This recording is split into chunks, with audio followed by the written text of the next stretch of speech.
اعوذ باللہ من الشیطان الرجیم بسم اللہ الرحمن الرحیم۔ ناظرین و سامعین السلام علیکم۔ امید ہے آپ خیریت سے ہوں گے اور ہماری ویڈیو سے استفادہ بھی کر رہے ہوں گے۔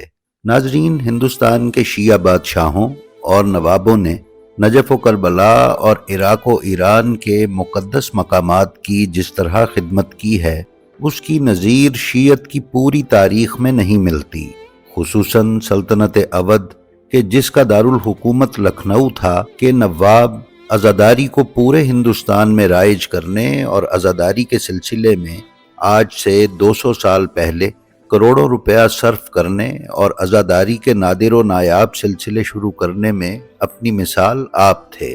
ان نوابین نے عزاداری کے ایسے سلسلوں کا آغاز کیا جو پورے ہندوستان میں نہ صرف رائج ہوئے بلکہ آج تک ہندوستان اور پاکستان کی عزاداری کے تمام شعائر، تعزیہ، علم، جھولا، زلجنا، تابوت وغیرہ کی مروجہ اشکال پاک و ہند میں لکھنؤ کے نوابین کی ہی رائج کردہ ہیں۔ لیکن ناظرین، ہماری آج کی اس ویڈیو کا عنوان عزاداری نہیں بلکہ عزاداری سے ہٹ کر ایک انتہائی دلچسپ اور تاریخی موضوع اپنے اندر سموئے ہوئے ہے۔ یہ ویڈیو آپ کو آخر تک دیکھنے سے اندازہ ہو سکے گا کہ یہ موضوع کیا ہے، تو آئیے چلتے ہیں اپنی آج کی ویڈیو پر۔ ناظرین، عراق پر عثمانی سلطنت کے دور حکومت میں نجف اشرف کو سخت مشکلات کا سامنا کرنا پڑا۔ اس کی وجہ عرب صحرائی قبائل اور ایرانی فوج کے بار بار حملے اور پانی کی شدید قلت تھی، جو قابل استعمال پانی کی فراہمی نہ ہونے کے باعث پیدا ہوئی۔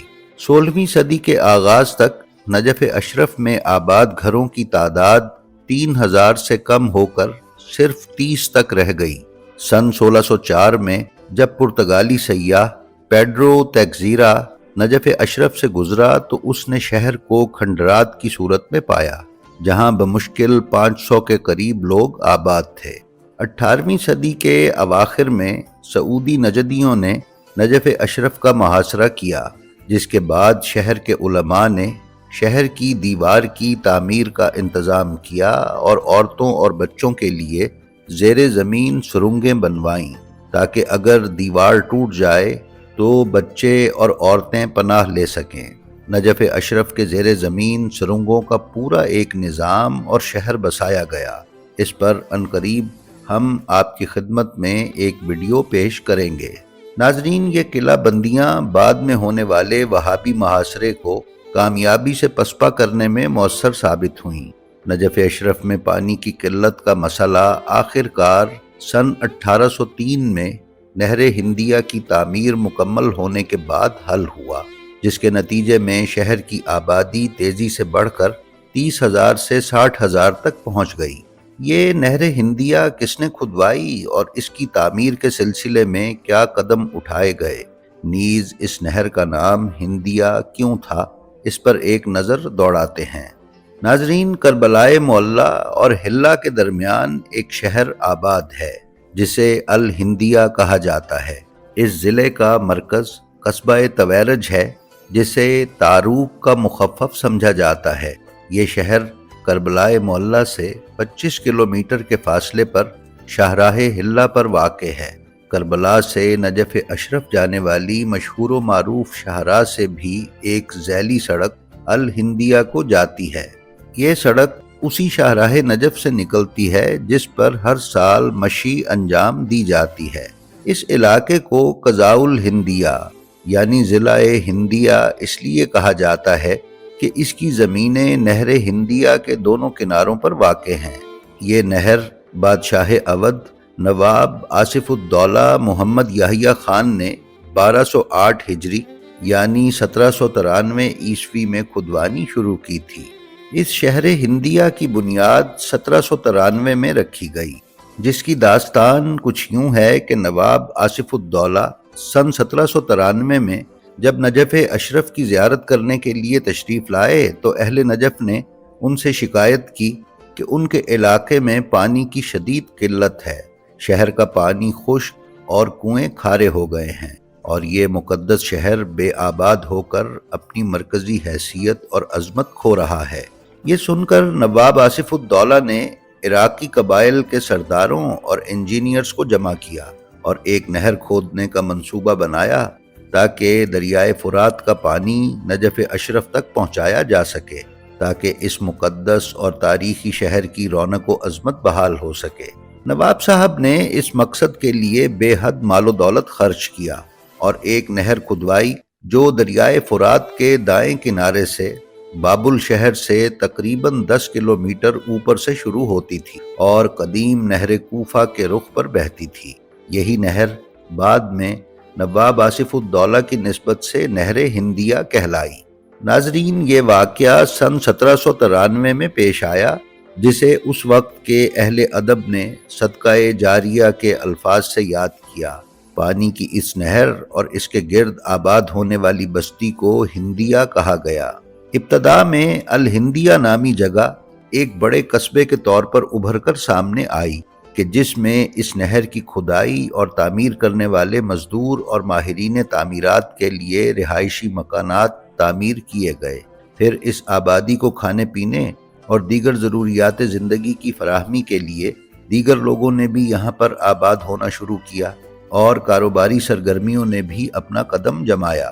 چند ہی سال میں یہ قصبہ اس قدر پھیلا کہ قریبی بڑے قصبے تویرج کو اس میں ضم ہونا پڑا، اور اب عراقی اور دیگر ممالک کے دوسرے لوگ اس شہر کو الہندیہ کی بجائے تویرج کے نام سے جانتے ہیں۔ ناظرین، اس وقت دنیا کا سب سے بڑا عزاداری کا جلوس اسی الہندیہ یعنی تویرج سے برآمد ہوتا ہے، جس میں لاکھوں لوگ شرکت کرتے اور کربلا آتے ہیں۔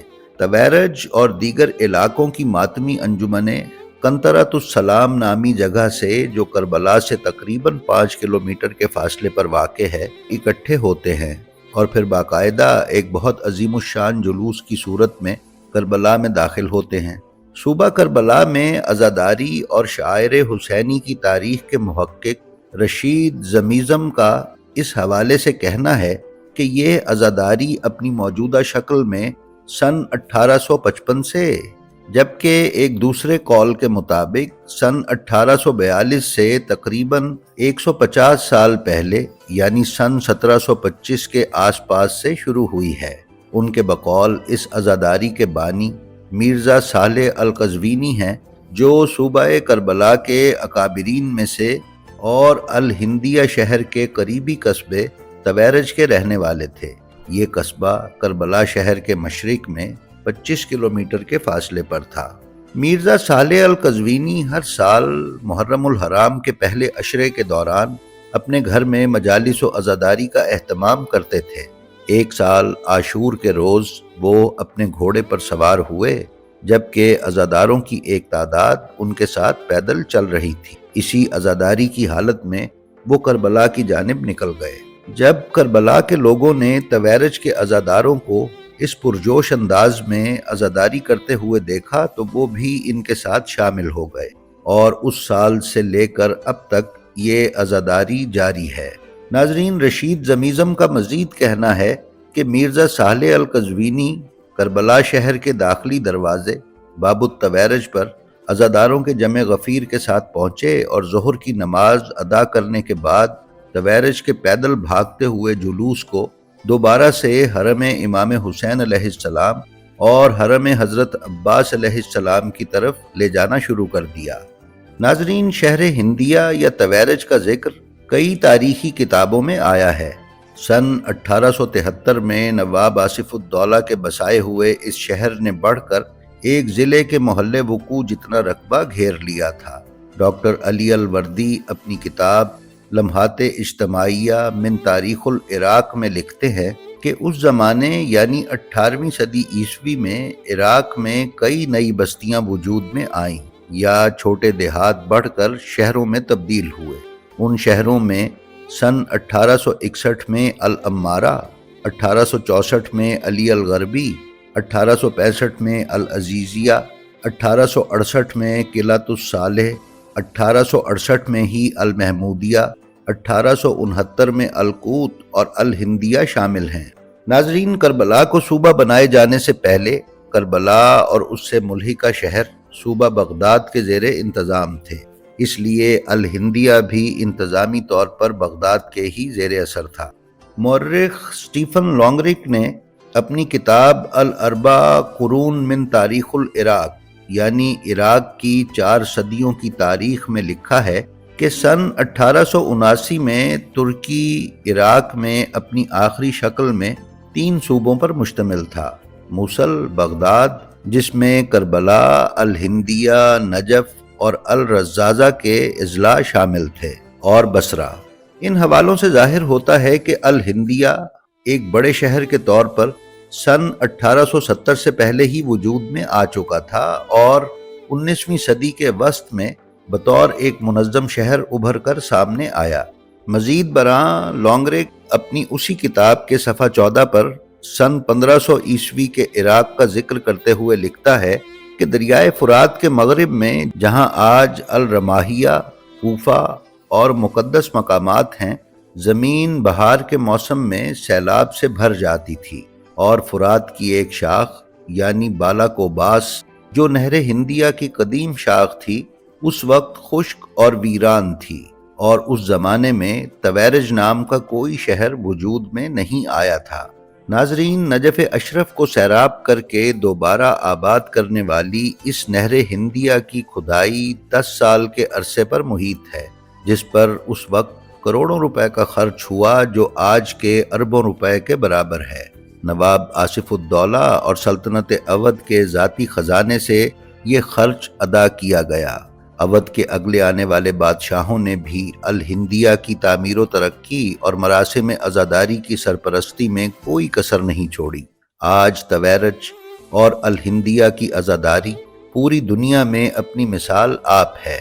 ہم اس سے قبل ایک ویڈیو میں تویرج کے جلوس میں امام زمانہ علیہ السلام کو ماتم کرتے دیکھا جانا بیان کر چکے ہیں۔ آپ میں سے جن خواتین و حضرات نے ہماری وہ ویڈیو نہیں دیکھی وہ اس ویڈیو کو ہمارے چینل پر ملاحظہ فرما سکتے ہیں۔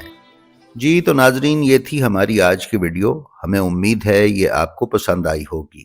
اگر آپ ہمارے channel blend of history official پر نئے ہیں تو ہم آپ سے گزارش کرتے ہیں کہ برائے مہربانی اسے سبسکرائب کر لیں اور اس کے بیل آئیکن پر کلک کر کے آل نوٹیفیکیشنز کی سیٹنگ کا انتخاب کر لیں تاکہ آپ اس پر پیش کی جانے والی کسی بھی ویڈیو سے محروم نہ رہ سکیں۔ اس کے ساتھ ہی ساتھ ہماری جو ویڈیو آپ کو پسند آئے اس کا لنک اپنے حلقہ احباب میں شیئر کر کے علوم محمد و آل محمد علیہ السلام کی ترویج و اشاعت میں حصہ دار بنیں۔ آپ اپنا اور اپنے متعلقین کا بے حد خیال رکھیں اور خلق خدا میں آسانیاں تقسیم کرتے رہیں۔ خدا آپ کا حامی و ناصر ہو۔ السلام علیکم۔